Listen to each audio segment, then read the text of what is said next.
Welcome to the Be Honest Man podcast, a discussion among men with various perspectives on subjects from the taboo to the typical. This is episode 1, where we'll be talking about masculinity, what it means to be a man, being a man in today's society, and everything that encompasses. And Sean, I know this is a big one for you. It's a topic that you're very passionate about. So, how are you feeling about getting into today's topic? I am very excited. I am looking forward to having the talk and kind of expressing some of the views I have and things I've learned and improvements I want to make and learning all the same from my friends and family here with us. All right. I How think it's everybody gonna be else? the first episode. We're gonna have some good disagreements. Probably, yeah. Yeah, we actually get into some stuff that we don't agree on, which is going to be interesting to do for the first time. Oh yeah. Yeah, I think it hits us all a little bit different. Mhm. And so this would be, like I said, a real good topic to get started on and kind of branch out. Yeah, I so was getting real emotional with myself in the shower just practicing. So Oh, here we go. Chris practicing in the shower. Dude, this is dedication. I want everybody at home to know we're dedicated, okay? We're practicing in the shower. At least Chris is. I didn't. But before we get started, I am going to very quickly remind everybody at home that we are trying to get this off the ground. This is our very first topic episode. We did have episode 0 last week, which hopefully you all got to watch. If you didn't, of course, go back, check it out. It's just an intro into what the podcast is about, why we're doing it, and who we are as people, which you'll learn even more about throughout the podcast.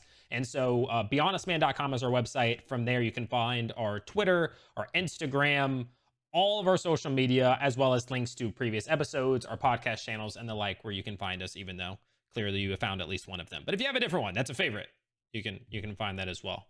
But I guess what do you think, gents? We just get into the details, jump into the masculinity.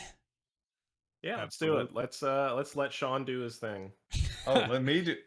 Oh, all So, right. Sean, where do you want to start? Where do you want to start? We got some notes. We have, society's expectations of men as the top thing, but there could be something else. So where do you want to start, Sean? Let's start all the way back at the beginning.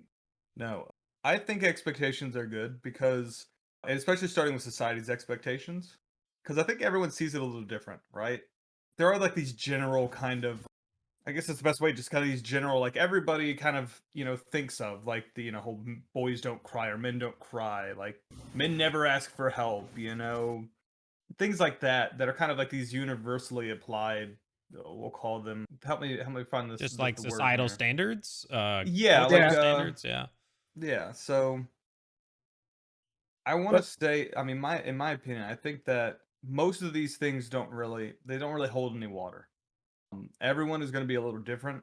My measure, and this is just to start off on kind of how I measure my expectations, and then we can kind of go down this list of different things we can discuss how that Do we how want that to applies. do we want to set it with society before we get into our own, or do you want to just talk about like your own first? We go with society. We go with society. I figure if we set like the overarching first, right? Like we talk about what we think Yeah. society, unless that's what you're about Yeah. to do, but I thought you were about to give like your own. No, I was. Okay. No, you're 100% right. So with I society, think what are we thinking? I think some of the most basic ones are that men are the breadwinner. That's a Mhm. big one, right? That men should be very confident, aggressive. Sometimes some people may feel like that kind of alpha male kind of personality. That men should be working in either fields that have physical needs and requirements, whether that be something like labor, like construction, or some oh, yeah, sort of, definitely have manual labor, working with the hands type of yeah, thing. it's Mhm. a type of thing like that. But also But jobs that hold things kind that of are at positions of risk. power I or things that would have it would risk. be very important like to mention things that have risk, Oh, because that's going to 100%, come back 100%. into like tying into a lot of these points is risk as well. Risk taking in general, like Mhm. that ability to take aggressiveness in general. Just Yeah. it's kind of that's a double edged thing where like it's kind of a societal expectation for men to be aggressive and be go getters, but at the same time, a lot of society feels that that is a toxic trait.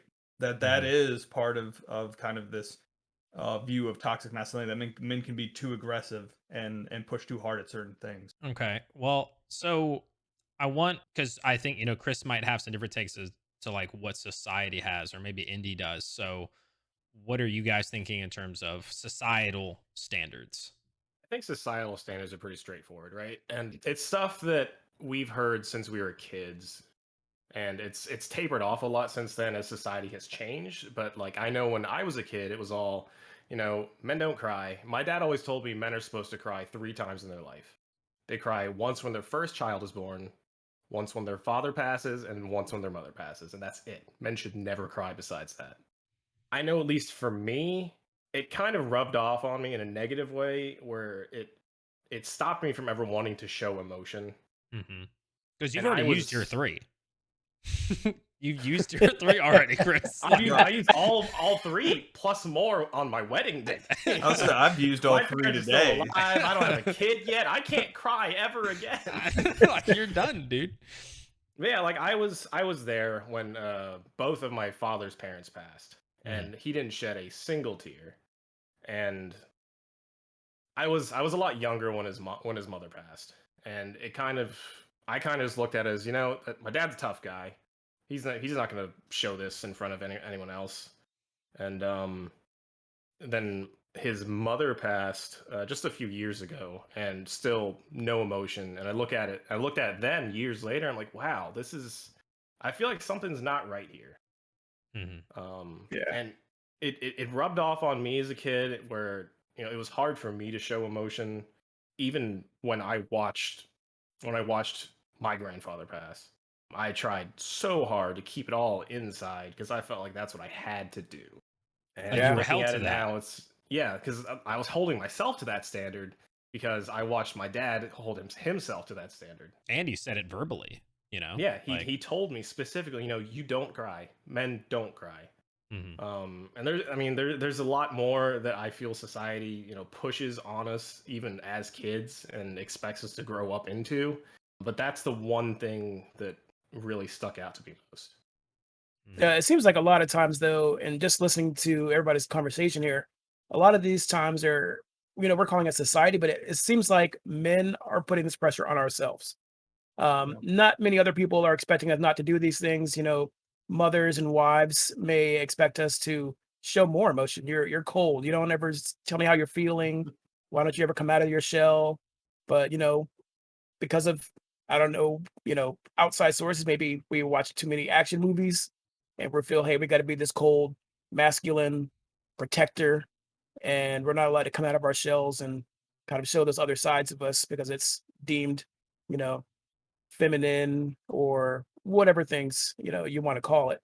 But it's definitely does not help us in relationships to be that way. And it's Yeah. definitely something that we need to come out of as men. Certain situations, I say you would need to hold it together. Of course. Because we all need to be, I wouldn't say need, I guess that's the strong term. And that's kind of where we're going with this podcast. Do we need to be the protector? Yeah. I feel that way. I don't know if other people feel that way. Like I said, So what do you everybody's guys got feel about that? Yeah. So everybody's we'll got get their into own that. roles Yeah. that they want to fill. That the kind of archetype that they see themselves fulfilling in their life, in their family, in their society, and all those things. Well, But before we move on from society, my take is that we're probably at the most confusing time for masculinity and things, because I still think, you're hearing a lot more from women more so than men probably, that like they want that emotion. They want the open communication. They want, a man who will cry. But then there's like conflicting things where people go, oh no, the man, as soon as he shows weakness, the woman is less likely to want to stay there. Like there's all these things where it's really conflicting, because on one hand they're saying like, yeah, you don't have to be the tough dude who just buckles everything inside and never expresses himself. But then you go and you see something, or you actually hear a woman say like, no, if my man cried, I would leave. Like that's weakness, or I would be less likely to not go out and find a man who doesn't cry, somebody who I view as more of a protector and as more of like an alpha, if you want to call it that. So I think it's one of the most confusing times to be a man, with just everything that's going on in the world. The fact that the shift from the previous more patriarchal society, right? Where it was like men were this, women were this, and that was it. But now that it's evening itself out, it's getting more confusing, because there are still this like cultural belief internalized from our youth of this is how you're supposed to be and this is how society works, but it's changed so drastically over the last even 10 years, 20 years. That it's like, well, hold on, people are fighting against it. And sometimes it's men, sometimes it's women, sometimes it's older, sometimes it's younger. And it's like figuring out where we stand in that. And are we the dudes who are leaning into, yeah, I'm going to be more open and emotional in the hopes that I will be accepted for that? Or are we going to be like, no, I don't like the risk that could come with it, so I'm not going to. So that's where I stand with it. I just think that it's in a very, very constant changing place where I don't know where I am at when it comes to that currently, like, prior to looking into some of this stuff. I mean, one of the things that the questions I think that bears asking is that how are we defining society? Because you say, like, one of the points you made was like, well, one person may say this, that men should, or you even said one female may say men should show emotion, and then another one says if my man did, then I would see him as weak or inferior. Mm-hmm. How our view, to me, like our view of society is kind of what we make it, right? It's our perception. It's in it, and it shapes over our whole life. That person or that that woman and that other woman, two out of it, that's not a good sample size to base society. So we've kind of got to get this big picture, and that picture, like I said, evolves over our entire life, and it continues to grow. And as we learn more and we do more research into things that we're interested in, and go out and do more things in the world and live more of our life, it's like our view of society changes. It grows, it expands, and some of the things that may seem important that may have had that influence that we felt were expectations of society, we realize, well, that actually bears no importance in my life. Like that's not something that my society has changed. Like my view of society has changed. What I interact with has changed. And those things are not actually applicable to me or the world that I live in. Yeah, and I Mhm. think that's the whole point, is that society is changing along with us, but we Yeah. grew up in a time where, the views were different than they are now. Yeah. 100% did One our parents. example that I was personally thinking about earlier, right? And this has to do with like careers for men versus women and what they're expected to do. Like as kids, let's take for example a nurse. Women were expected to be the nurses, men were expected to be the doctors. And even as kids, you'd watch, TV shows, movies, and anytime there was a male nurse, it was always pointed out, it was Mhm. laughed about, and they were specifically called a male nurse. Yeah. Versus a woman showing up is just a nurse. Yeah, Yeah. like Like a I have needed a qualifier. similar experiences. Like with my job, working in a warehouse, there are, like we mentioned before, the laboring jobs, and in our little work society, the men are doing the labor work, and the women are doing the computer work or the research work. And I was tired of breaking my back. I was like, hey, I'm going to get paid the same amount of money, not use my back, but use my mind. And I went to apply for the position. My manager's like, really, you want that? That's a woman's job. No. And I was like, wow. Okay. So, Yeah. and that Well, I kinda was kind of like that same kind of topic there. Yeah, I kind of have the opposite, right? I work in a very hyper masculine field, and it's the percentage is probably like almost close to 90% male in my workforce. He's a Um, firefighter. I'm a firefighter, medic, and so it's kind of that opposite where you have stereotype towards women in our field where they won't be able to do the job, and it's kind of it is a very negative thing to hold. It's not just negative towards the women, but as men, it holds us back from not only being able to trust the people we work with, but it kind of prevents us from learning and developing those people to be good teammates when it comes to getting the job done. And I've met people who will not. Obviously, I won't say will not because there's times where they have to, but they will go out of the way to purposely not work with women, just because like this kind of macho feeling they have about the Or field they that we have this work in. perceived idea that woman won't be up to the Yeah. standard that It they doesn't matter have. what that woman proves. They could Yeah. go in there and kick all the ass and be the strongest person in the department and put in the most work. And they would It does still not have matter to that person. like residual feeling of like, I would rather that guy who did worse in every single category Absolutely. come with me because that's a man. I would And that's trust just that a man crazy more thing. than that woman for just the fact that he's a man. That is it. Hmm. which is crazy to think about, like, Yeah. but then it goes into, we probably want to go down that rabbit hole on this one. That'll probably be another one. I was going to talk about like qualifications and people getting roles based on things that aren't just purely like their their qualifiers and stuff like that. But I'm sure we'll save that for another one. It could come up in this one, but maybe not in as much detail. So we talked a lot about tiers, but some other things that we have. And again, you talked about physical stuff, all that, but men being the breadwinner as well is something that is still, I think, considered normal, even if it's less likely now. Like, there are definitely plenty of women out there making a lot of money now, but I still think it almost like their standard of it goes up. If they start to make more money, then what they expect out of a man is more money. Oh, absolutely. Not everybody, but it's there. I'm in a situation where I'm like, so my wife is in school, and she's an extremely intelligent person. I lucked out. My caveman brain just it's kind of insane to watch her work. But I know for a fact, I mean, I work in public service. If you get into this for money, you have made a very, very poor decision. Oh yeah. She's going to probably go into the workforce making much more than I do. And to be completely honest, the thought of that is kind of it throws me off a little bit. It's kind of discouraging. Not necessarily, and I'm very happy for her to be able to do that. But like there is that kind of embedded feeling of like, well, like, no, I should be the one, like that breadwinning, right? Like I should be the one making the most money because like that is my role. Which I want to say is odd because we were raised by a single mom. No, absolutely. That, like, I don't have that. Like, if I had a woman and she made a ton of money, I'd be like, go get them. Like, let's get it. I know you are, but I wouldn't feel negatively about it. Yeah. And I know that'll it'll work itself out, but I've tried to kind of, you kind of find ways to reason with, right? It's like, well, yeah, she can make a lot more money than me, but if I'm kind of the head of household and I manage the finances, does it really matter? So you try to reason through things. Like, I control the bank account. She just put money in it, right? Oh boy. But you get what I'm saying though, right? You start to try and everybody's my money anyway. So. When you have this little bit of worry that kind of that is incredibly stupid, right? Like it is a very kind of poor way innate. of thinking. Yeah, it's in your head. But it's in there. It's in the back of your head to the extent that you're at least thinking about it and planning ways around it. When I don't need to, and I probably won't, because I mean, I'll be extremely happy she does that. I can live quite the life, man. Yeah.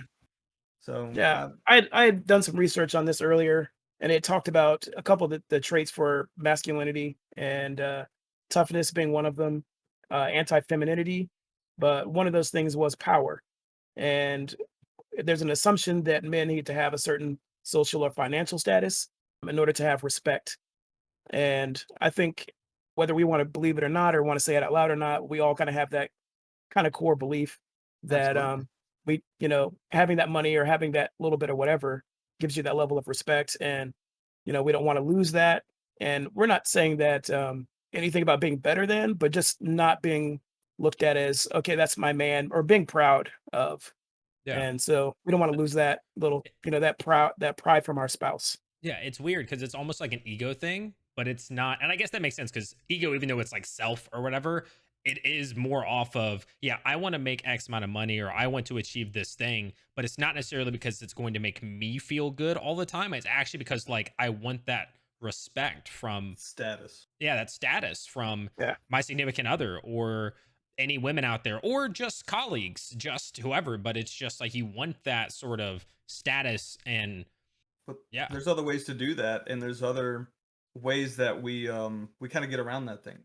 Again, talking about myself, part of the reason that I got into the field I did it was partly egotistical. I take pride in the work I do because it takes, we talked about earlier, taking risk, that being a thing like that is another thing, and that's kind of strong in my viewpoint. Like I like doing dangerous stuff, but also I feel badass doing it. And that gives me a certain pride as far as where I stand in society and my willingness to not only do, firefighting activities, but also, medic activities in the street in a busy city where, a lot of stuff goes down. And again, it's one of those things that I look at it from, if I kind of step back and I look at it, I'm like, well, this is a very silly way of looking at things. Like the primary reason I do it is because I want to, do good and help people. But Yeah. there is ego in it, absolutely, and Yeah. I can't There almost necessarily always deny that. will be, like, where people here, but I really want to know, Chris, your thoughts because of your current situation, right? Like, you aren't the breadwinner. So we're all like basically talking about what it would be like to be in this position of like feeling like, oh, they make the money, whatever. But currently you are. So what is your take? Do you feel differently? You're definitely somebody to speak on this. So it's a view of mine that's definitely changed. As a kid, I expected myself to be, the breadwinner. I'm the one that wants to bring all the money. I'm the one that's going to work every day. My wife should be at home, homemaker, all that good stuff. And then as I got older, I realized how ridiculous that really is. And then I met my now wife for the first time a few years ago, realized she was making, X amount more money than I was, and realized it didn't bother me. Why should her success make me feel inadequate? Mhm. And it's just something that as men, it's something that only we can change. We need to lift our women up, but it doesn't mean we have to put ourselves down to do it. Yeah. Mhm. Yeah, that's the balancing act. It's like I said, it's one of those innate things, and it's hard to, separate the two. I said my wife is also going to school and trying to get into like aerospace, and there's definitely money dealing with science and STEM and Mhm. technology. So it's given me a little bit of motivation to want to do better as well. And I think that's what a good relationship should be. Absolutely. And as a partner, as a man, not letting it tear us down, but letting it motivate us to I want think to Yeah, do better. it's because it's not so much that it's not so much that you're competing with your significant other. Yeah. You want them to do well, and when they start doing better, you want to make yourself better for them. It's not Mhm. just for yourself. Like that's the ideal. 100%. I think that that's the thing where instead of being intimidated by it, it's like, wow, that's awesome that they've made it to achieve that. I wonder what I could achieve. I wonder what I could set my mind to and go Yeah. in and obtain. But I do think that there is, as it's been talked about, we're like, oh, it feels weird sometimes, or maybe like the idea is because we have that bit of our identity that still goes like, wait a second, like we're supposed to be this, like we're the ones who bring the Yeah. money, or we're the one who has the more power in the relationship. For some people that's really hard. Chris, you basically adjusted it. We're just like, hey, like it's really not a big of a deal. I'm not like that really either. I have of course way less experience than you guys. Like I'm not married or anything like that, so I haven't had Single man that. on the podcast, ladies. Yeah. So it's been a little different for me. But when I think about it, it wouldn't bother me. If I happen to meet somebody and things are going well and they were a freaking millionaire, like I wouldn't be like, dude, what am I? I gotta sell an ebook, Like I wouldn't be like, oh no. Like maybe I'd be more motivated to achieve things and chase things and all that jazz, which I typically am in general. My problem is following through with them. But I come up with things and I do on some of them really want to go for it, but I don't think it would bother me. And of course, like you guys said, the ideal is that it pushes you both forward. It lifts you both up rather than causes strife between you. But some people it does. And sometimes it's Yeah. not just from the man. It's not. It's not just that you start to feel like, oh no, she's making more money, but she starts to think like, wait, I don't need him. Like Yeah.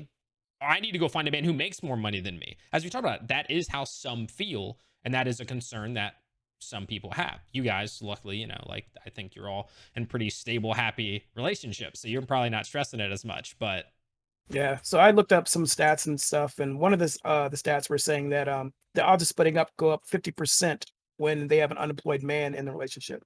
mhm, So that's again going back to society expecting us to be a certain way or do a certain thing. So like I said, we have that pressure on ourselves, but some of that pressure is coming externally.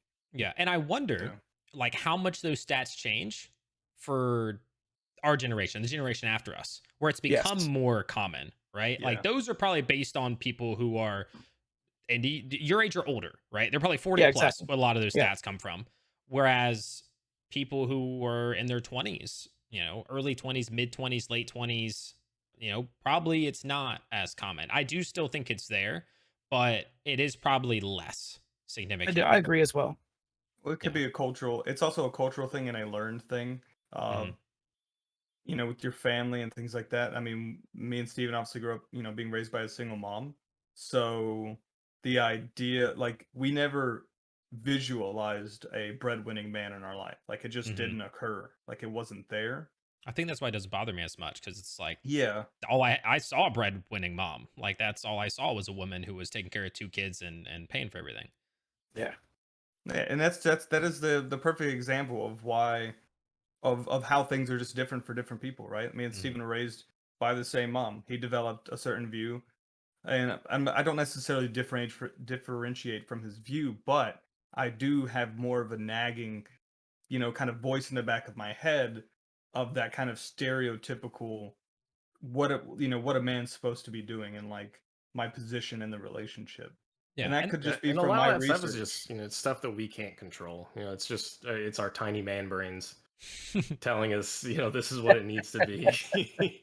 Speaking of man Climate. brain, speaking of man brain, so this is something when Indy did some research earlier, that this was something that really stood out to me, and we will link the articles that have studies in them that we're referencing in the podcast notes or in the section below. Like we'll definitely put it in there. But this one, a 2011 study found that men who held the strongest beliefs about masculinity were only half as likely as men with more moderate beliefs about masculinity to get preventative health care. Like, that's kind of nuts. That is just like, I'm a man. I'm not going to go get checked for things. Like, And that's I'm a man. absolutely believable. My father never went to the doctor. I can tell you And in my even now, I hate going to the doctor. in my medical experience, this is 1,000,000% true. Yeah. I see this all the time. Every day I go to work, I see there is some man, whether it is recently a 97-year-old man living at home who can't walk, who can't do anything, who has to call us every day because he keeps falling and he literally can't get up. But he refuses to get any help because he's embarrassed by it. He opened with that about me the last time I went. I've met him many times, over the past couple months. He was just honest. He's like, I'm embarrassed by this situation. But it wasn't enough embarrassment to actually fix the situation and do something about it. Because there was too much pride. And now, given this is a generation that we could probably never understand and relate to. Yeah. But it's still there. It's still here. 100%. It's still in us, at least in some capacity. I think so. Yeah, that's what it is. It all just comes back to how much society has changed the way that we should think from 100 years ago to now. Yeah. And when you think about the fact that people are literally choosing appearance of being a man, a strong man, over like health, dying, it's kind of like, and this would be a totally different topic, but like the whole healthcare system, and that you're just like, do I die or do I go to the doctor and spend, X amount of money? Like, should I just that do subject? It? I think in this case, it's not so much the money that's bothering the people. Yeah. It's definitely possible. No. I just mean it's kind of like that same thing where like they'd rather lay on the ground and die than say I need help. Yeah. So my grandfather, on my mother's side, he was one of those men. He grew up different generation, and he went out and if you got hurt, rub some dirt on it, whatever the case may be. But he did die early on with colon cancer. He was told to go to the doctor. And he was like, I'm fine. It is what it is. So he ended up passing pretty early in my life due to that. So trying to break that cycle, I'm asking my family for their medical history. And I actually got a colonoscopy here, being 40. It's more common in younger men nowadays. So I went ahead and I was like, hey, let's get this done. So heck yeah. No, that's good. That's smart. Like, I'm glad you did that. So you don't figure out about it when it's so far, gone and at a later stage and things like that. This kind of ties into another study that you have here in the notes, which was from 2007. That was that the more men conform to masculine norms, which is what we've been talking about, the more likely they were to engage in risky behaviors such as heavy drinking, using tobacco, and it's an interesting one added, and avoiding vegetables. So it's like you become an alcoholic, you smoke a lot, and you hate your veggies. Like, those are the risky behaviors. It's the steak and potatoes. Yeah. In addition, they were normally likely to view such risky choices as being normal. So heavy drinking, that's normal. I'm a man. It's what we do. Not liking green beans, I'm a man. I'm gonna tell you now. Good green beans are hard to beat. They're hard to beat. I love some broccoli. I'm gonna tell you right now. And that makes me not a man. Well, so be it. And I'm vegan, so bro, like, Yeah, give me some You're about asparagus. as far from a man as you can get. see, that's why I That's did why the you're whole a firefighting firefighter. thing. I gotta balance it out. Exactly. Like, That's I'm it. just Risky, neutral. risky behavior with the vegetables, and you're good. Yeah, Yeah. A little so bit of both. That's just an interesting. Again, it's like you're putting your health second to your appearance, or you're just converging on things that are not good for you, and they're known to not be good for you simply because it's like, I'm a man. This is what I do. I inhale I smoke. think that particular thing is just another thing that was glorified in movies, TV shows. You know, the man comes home from work.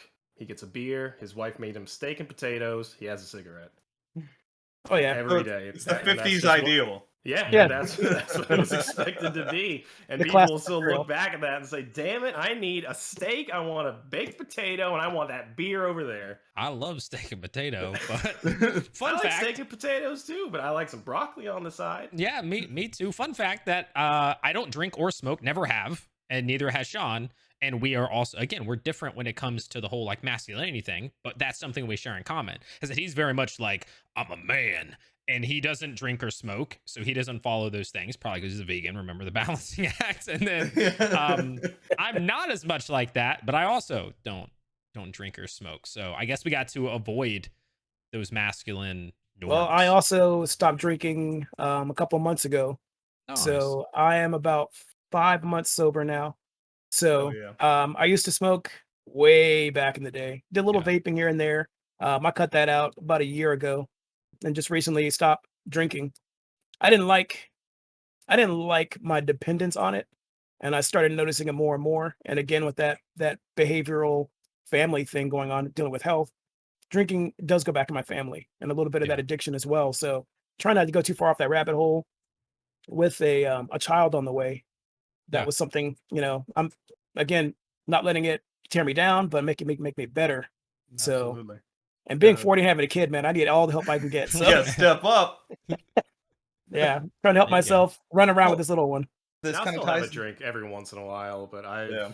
I've cut down a lot from what I used to, and it wasn't so much a dependence for me. I just realized I didn't like the person I was when I was drinking, and You decided I needed to stop. Yeah, I don't want to be that guy. So one thing I want to point out before we got too far away from the subject was when we talk about all these different things, like men don't cry, men, don't go to the doctor to seek help, men don't ask directions or ask for help, men don't eat their vegetables, apparently. All this essentially is the same thing. It's this kind of refusal to take care of yourself, right? It's this ingrained thing where it's like, I don't need to take care of me. Like, I'm going to be okay. I'll get through it. I'm guilty of this sometimes. Like, I have a lot of nagging injuries that I just kind of let go. I have a lot of mental health issues that I let get to the point that it was debilitating and I could not function at all. Like, I'm literally just stuck sitting in my room just crying. I can't, and I went and obviously I've fixed those, or I haven't fixed them, but I've sought help for those things. I go to therapy. I try to take care of myself these days, go to the doctor, I pay insurance, might as well. But like, there's this idea that like, it's kind of weakening to take care of yourself or to give yourself the same treatment that you would probably advise someone else to do for themselves. And by doing that, you're essentially you're truly weakening yourself. You're weakening your place in this world because you're putting your health at risk. And that, if you have a family, obviously you want to be there for them. And if you don't take care of yourself, at some point, you're going to shorten your ability to do that. Yeah. And anything else you want to achieve or goals, if family's not important, whatever it is you want to do, like, you're going to shorten the chance to do those things if you just don't take care of yourself. Yeah, like I said, if men are really going to try to do the ultra masculine thing, like you said, it is weakening yourself. So people aren't watching and paying attention to that. That definitely comes back around full circle. This is just an assumption, but I feel like it's something that probably kicked in a lot more for Indy, knowing that he has a kid on the way. You want to be healthy. You want to be able to spend time playing with your child for as long as you can. You don't want to miss out on that. Oh no, Yeah. definitely not. And I can tell you now, I have a nephew, and he goes nonstop,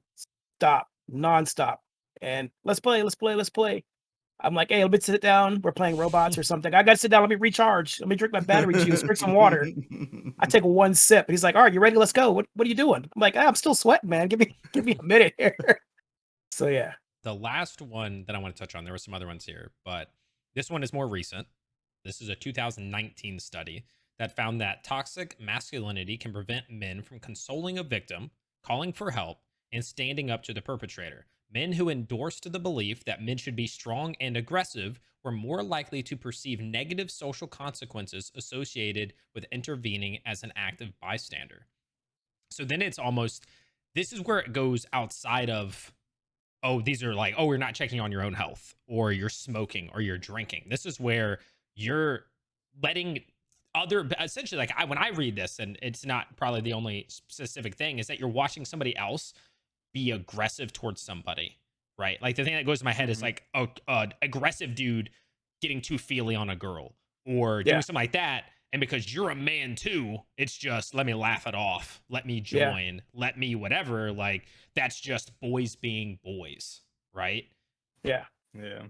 Or And you try to intervene and you're fearing, oh, he's gonna call you out of your name. Oh, what are you doing, man? You don't like women or something? yeah, And it's that toxic masculinity that comes up with that.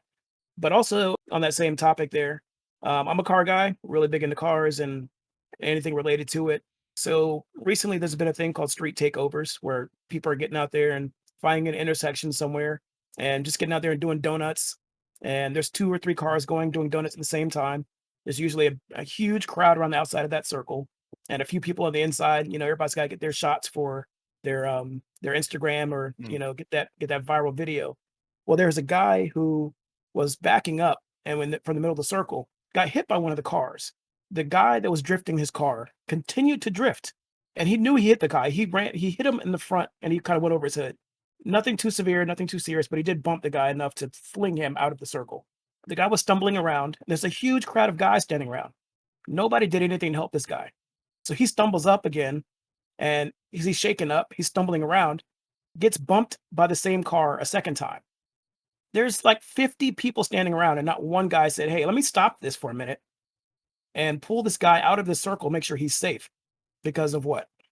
yeah. Don't want to stop the fun. Don't want to be the guy who was Yeah, shut nobody wants to be down. that Yeah, guy. Yeah, you don't want to be that guy. You don't want to look weak in front of all the boys, Yeah.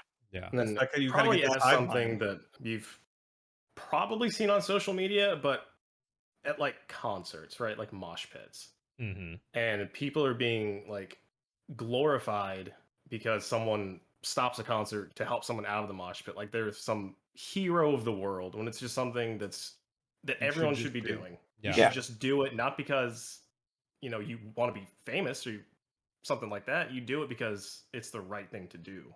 hmm which is what we should. I feel like that is more of something to hang your hat on, right? Like that's more Oh, something yeah. to be like, I did that and I had the ability to do that, and that's the decision I made. And to some people, they would say, oh, that's being a man. It's just being a good person, right? A woman could do that, whoever could Yeah. do that. But Yeah. I think this is where the disconnect comes from me. And this may sound like toot my own horn or whatever it might be, but I don't share a lot of those. Like I am not somebody who gives into peer pressure. I have declined drinks, declined smoking, declined cussing, declined like all that for money. People offer me money to do these things. And so when it comes to being worried about like, oh, I'm not going to step in and say something to this guy who's like being too aggressive, I've done it. I've literally been the dude who has stepped up and been like, hey, you need to stop, to a guy who's getting too aggressive. I've walked people home. I've stopped a fight in the middle of Busch Gardens, just because these kids started pushing each other and like swinging and I'm running over there and doing it. And I like, it's hard for me. That's like, it's a good, like when we discuss these things, it's unfortunate because like, I don't think any of us are necessarily like the people we're talking about to that extreme level, but I don't understand the mindset. So some of the things are hard for me to wrap my head around. Like if I see somebody in that situation, I have no doubt in my mind that I'm not going to do something about it. And Yeah. the idea that some people will see it and they'll literally in their heads be like, I'm not going to help. I'm not going to do anything. Like, Yeah, I mean, it's kind of it's there is a lack of regard for other human beings. It exists. I see it all the time. My best example is if I go on a traffic accident, and this happens every single day, right? It happened the other day, 3 days ago. I get out of traffic accidents in the middle lane of 7 lanes of traffic going in one direction. And I get out and I park my truck in such a way that I block 3 lanes.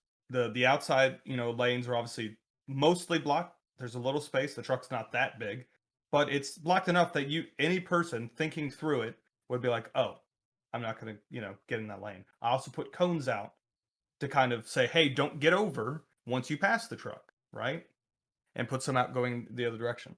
People will, the first few might go by and they make sense of it, right? They're like, "Oh, well, there's a bunch of people working in the road there. There's an accident. It's pretty bad. There's people everywhere. Let's give them some space." Well, eventually one guy comes around and he says, "Well, it would be much faster if I just kind of drove beside them." And so they do that. They drive through the cones. They go around it so they can get around the 4 cars in front of them. And what happens is that every single car behind them decides, "Oh, that guy did it, so I'm going to do it." Mm-hmm. And so then when I come around the truck to do these things, I'm almost getting hit by cars. And I get a little frustrated. I start yelling at them, and people just start laughing. I'm like, "This isn't funny. This is how the majority of the people in my field die these days. They don't die in fires. They die getting hit by people not paying attention." Yeah. And it is the biggest example to me that people genuinely, a lot of time, only care about themselves. In a case like this, they just care about where they're going. I got to get Mhm. where I'm going. I see that you've told me, "Please don't do this. It is a safety hazard." That's what cones mean. There's a giant fire truck with flashing lights. But I'm going to drive through it anyways because I got to get where I got to go.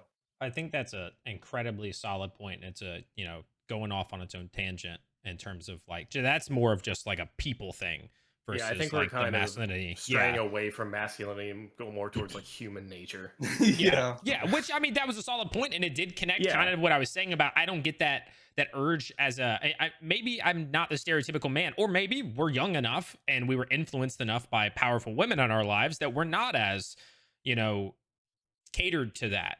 Or we just have So, common sense. or we have common sense. It's a little mix of the two, maybe. There's those things in there. But what other things? Let's I, move on. I know we've talked about we didn't go as much into boys will be boys, but that kind of touched on it.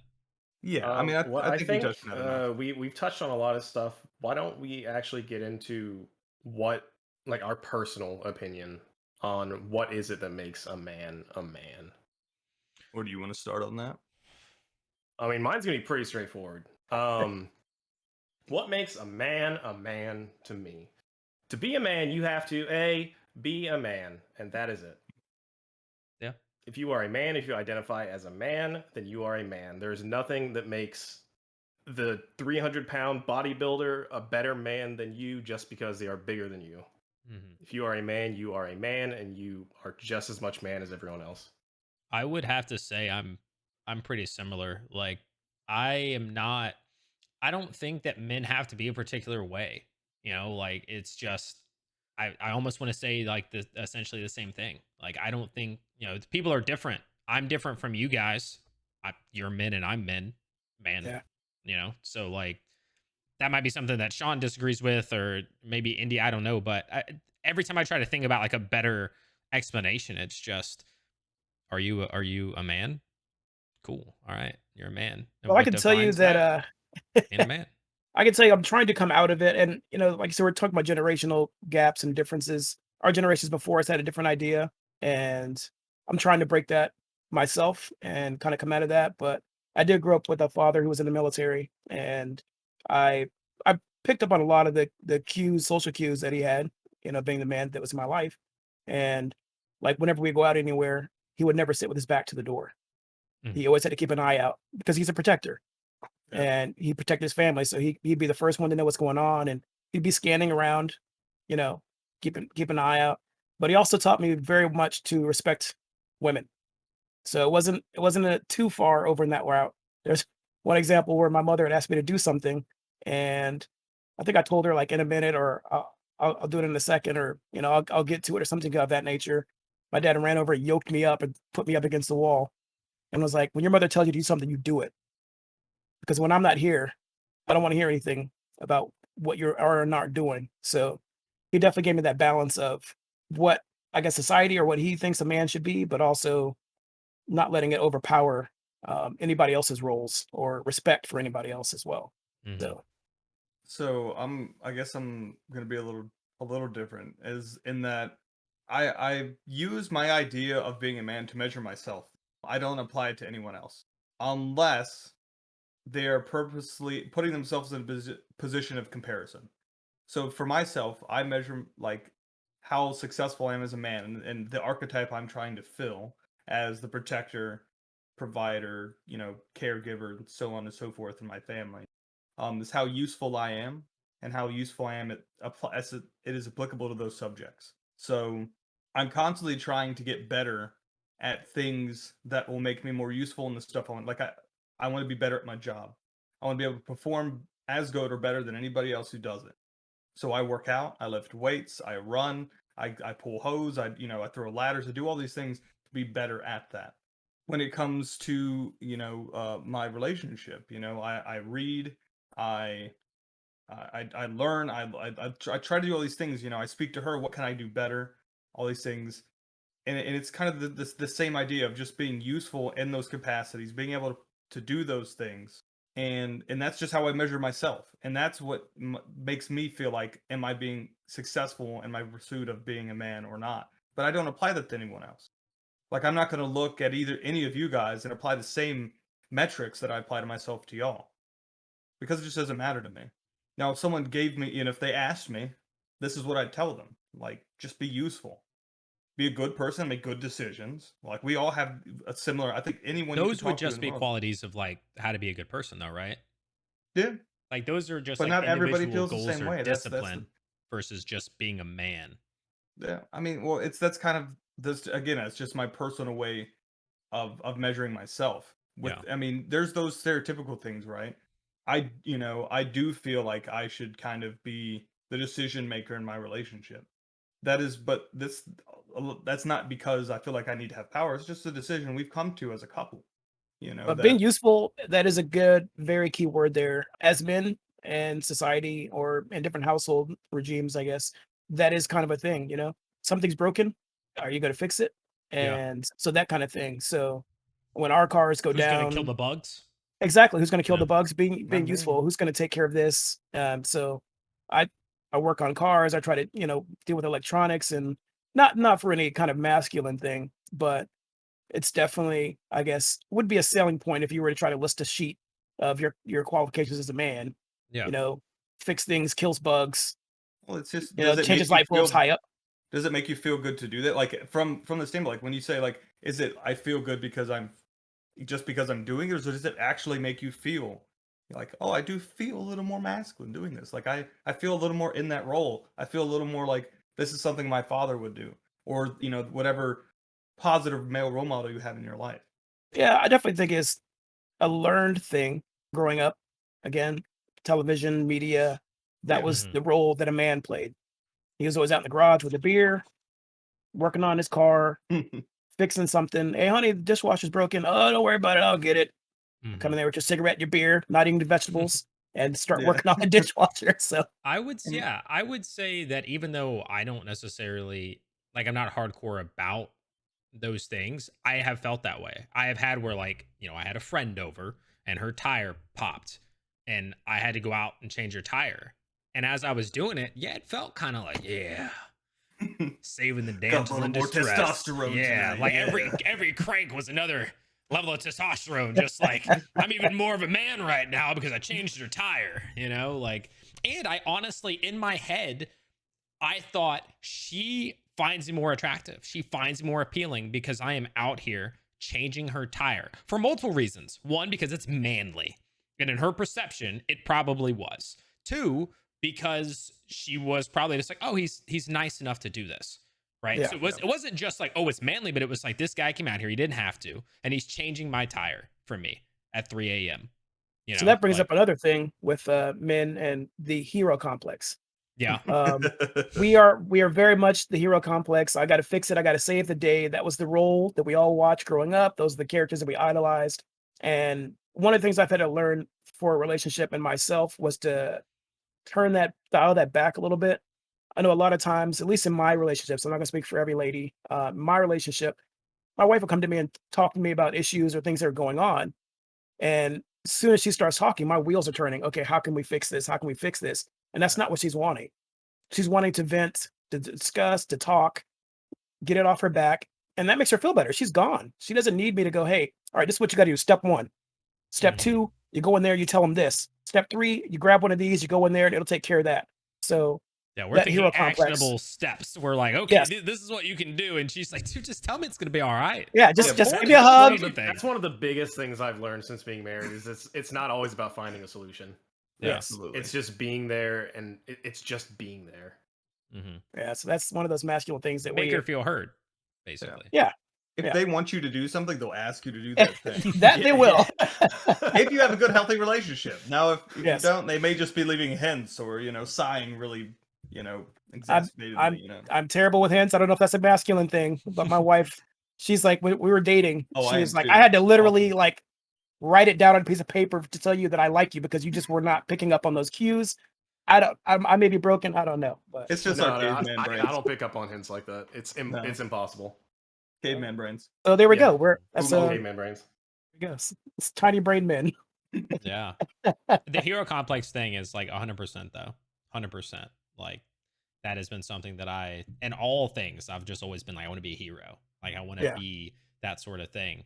So Yeah. that's not even just in a relationship, when I've dated or talked to people, although I try there too, like it is something that I am always thinking when it comes to that, which I think is good in some regard, but I do think there's a point where you have to tone it back and you have Yeah. to realize like you don't have like there's no need for a hero. Don't force, that into this situation. That's not in this story right now. You're in the wrong chapter Yeah. for that. Yeah. Well, it's not always about being a hero, but it is always about just being the good guy. Hmm. Like making good decisions and just not making it worse for other people, What Definitely. other things we got here? I think we had touched on mental health a little bit, but that was definitely one of those things that kind of going along with the boys don't cry situation, but men don't reach out when they have mental things going on, and men by a large number are more likely to commit suicide. Mhm. Trigger warning there. I'm sorry for anybody, but that's one of those things that men are more likely to do it and do it in a way that it's not a reaching out for a warning. It's I'm doing it type of thing. more lethal. Yes. Yeah. And men, if we were to discuss those things, kind of like we're talking about with our wives coming home and venting, if we were to get some things off of our backs and just discuss or find somebody that we can talk to, that's one of those masculine things that we're kind of keep it inside, bottle it up. Men don't cry. Yeah. Nobody cares about our problems. You go to work, you come home, you do what you got to do, and then you shut up. So that's something that I think a lot of men go through. And I think we're on the right path to change that, but it definitely needs a lot more awareness. Yeah, we're Right. definitely going in the right direction. It would be nice if it was faster, just because the things that you said are true, with like, suicides and just being unwilling to find help. But I think part of it is because of that weakness. It's because of being perceived as weak. It's because people have actually been left for having problems, right? Yeah. Like a guy is more likely to be left if he brings up like, I'm depressed. You can't be depressed. You're Yeah. a man. You got to go out and do things, and you got to be the dude who saves the day, and you got to be the one who's strong, and you can't be depressed if you're going to go out and take care of the bills and mow the grass and fix the garage. Like you can't do those things. So you run that risk. You feel weak, and it comes back to that identity, that ego. That if we feel like we are at that level where we just in ourselves feel down, like we're failing, Yeah. we're more likely to be like, okay, well then what else do we have? Yeah. Right? Like that's what we have. We are attached to being a man. Even though, and this is where I go back on what I say, because I say like, well, I don't really feel all of those things, but I feel that if I'm unsuccessful, I remember when I was 26, I had moved back from Nashville. I moved out there for a job. 4 months later, they pulled the plug. I came back and I thought, I've never had a problem getting a job ever. I'll get a job. I moved back in with my mom. 6 months later, I'm still at my mom's house. No job, 26 years old, living with my mom, single guy. And I remember I wrote a message in my phone to a friend, and it literally was just like, when I go back and read it, I'm just like, dude, I was at a low point because I felt like I was failing. And a lot of it was tied into, I'm a guy, I'm a man. And the state that I am in currently, living at home, unemployed, with my mom who controls the house. I can't have people over. I can't do that. Like, I felt like a child as a grown man. And it was a low point. And I literally wrote, like, I'm 26, I'm unemployed, I have no friends, nothing's going for me, and I'm unhappy. And that was just part of it. And it's just because so many of those things were tied to society. I'm a failure right now. It doesn't matter that I have a degree, that I graduated magna cum laude, that I'm in good physical shape. I had stopped working out as much because of these things. It came down to society. If they saw me right now, none of that would matter because right now I'm a failure as a man. I'm a failure because I don't have those things going for me. I'm not appealing to a woman right now. Who would want to date me? And that's where Yeah. it's like, oh, wow, there is a lot of weight. There is, and that's a very strong point. It's tough. We don't think that we have these expectations or that they weigh very heavily on us until the times where we're kind of on the outside looking in and realizing, you know what? This does matter. I've all these things that I didn't think mattered. Now that I'm not fulfilling them, they actually mean a lot to me. No, So, definitely, I agree. There's, that goes back to, asking for help and that self-imposed as well as outside expectations of who we are as men. And we'll get into a lot of these topics, I guess, in later episodes. yeah. So One thing that that's I think that is very and most men that I know our age deal with this is imposter syndrome. So it's even almost touched on a little bit, right? He's talking about all these things that he's failing at, but he also commented on some things he succeeded at, right? Some of these things he's achieved in his life that he's that are going for him that he could use to caveat into doing good things with his life, which he eventually did. But at the time, those things didn't matter. He had in his mind he had no worth. It Mhm. didn't matter how many worthy things he had done and traits he had. You get this idea in your head, and I think everyone's been through it at some point where it's like, oh, I'm not worthy for the position I'm in, or for anything good to happen to me. And he's right. Like we just don't talk about it. Yeah. And when men hit that point, I think because we're so attached to our ego and being a man, that again, I don't want to speak for anybody and say it hits us harder, but it hits us in a different way. And I think that because we're not told as much to reach out, that we sit in that. We sit in that negative space and are just like, we're not enough, we're failing. And then Yeah. and the option that many men unfortunately take is to get out of it via suicide because they're just like, it's either that or that that's just the path that a lot of people take when it comes to that because And it feels like that's the end. That's all you have. You're connected to that. I think a good place to I think my workplace is a very in the field I work in is a good microcosm for that because it is a very masculine minded field in that and even today, like you don't talk about your feelings.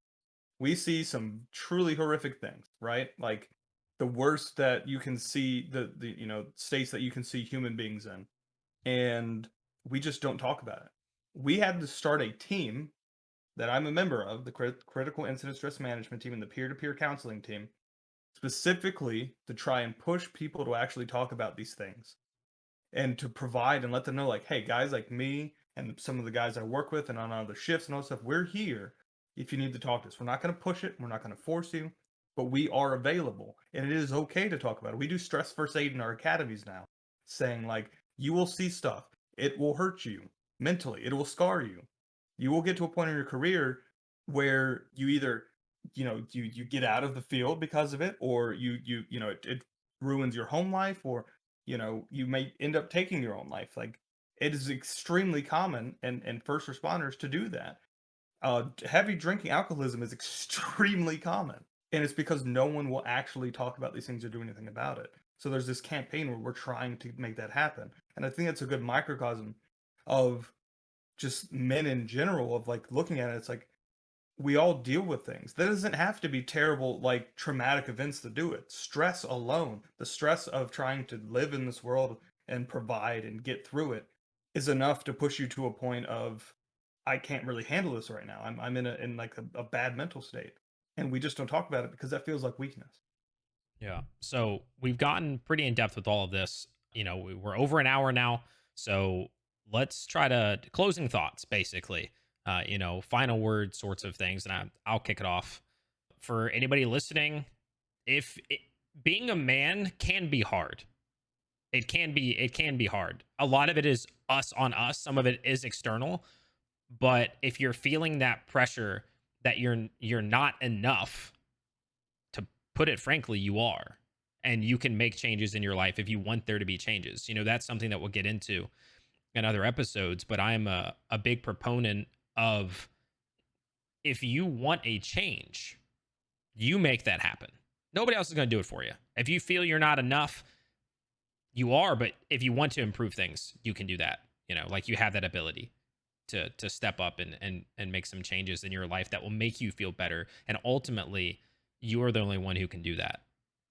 Yeah, being a man is hard, and that's only because being a person is hard. Yeah, That's perfect. It's not easy to live in this world. Whether it's now, 100 years ago, doesn't matter. It's not an easy place to be. We didn't choose this, but this is where we are. We make the best of it. Yeah, and with masculinity, it doesn't have to be a toxic thing, and I'm glad that kind of thing has been brought forward. It's been given a term and been identified, and we know what it is, and we can now start to break that cycle and be better about our mental health, our physical health, getting our goals and belief systems in order and bettering ourselves, and not having to tear anybody else down or ourselves, one trying to better ourselves and focus on those kinds of things. Yeah, I think a big thing that we touched on was allowing yourself to be helped, allowing yourself to seek help. Not only does that help you, obviously, it makes you better, right? It improves your health, it can improve your physical well-being, your mental well-being, your friendships, your relationships. But it allows you provide an example of how to successfully do that to other people. You start to when other men look and see that you're able to do these things and still be the person you were before, right? You're not, oh, now that you've gone and said, you know what, guys, I sought help, I did these things, I'm changing these things in my life to improve myself because I was going down a bad path. And they see you and you're, oh, he's still the same guy. He's not like, he didn't shrivel up and now, he, looks like, some wimp or something. Like, you can be a good example. So mental health is one we touched on a lot, and we're going to get into that really deep on another episode. Yeah, we do have that. Speaking of another episode, our second episode, this is episode 1. I know it's probably confusing for everybody because we had episode 0. Now we have episode 1 that you're listening, and we will tell you episode 2 is going to be all about goals and drive. So that could be anything from financial, relationships, careers, fitness and health, all the different things, as well as how important are they? How do you set them? How do we set them? What drives you? Is it the goals? Is it, we'll talk about how discipline comes into there, motivation versus discipline. There's a lot of things we're going to dive into with that. So definitely make sure you tune in for episode 2. In addition, I will once again let you know, go to BeHonestMan.com. All of our socials are there. Be Honest Man Pod on Twitter, Be Honest Man Pod on TikTok. I believe we are BHM Podcast on Instagram. If I'm wrong, check it out on the website. And who wants to take us away? No, you introed us. Take us out. All right. Well, that is it for episode 1, all about masculinity. We hope you learned something here in this episode. We hope that you felt that you could be open with yourself after listening. And of course, feel free to send us any comments. There's a spot for on the website. Any questions you have, any topics you want us to touch on, please feel free to reach out. And as always, be honest, man.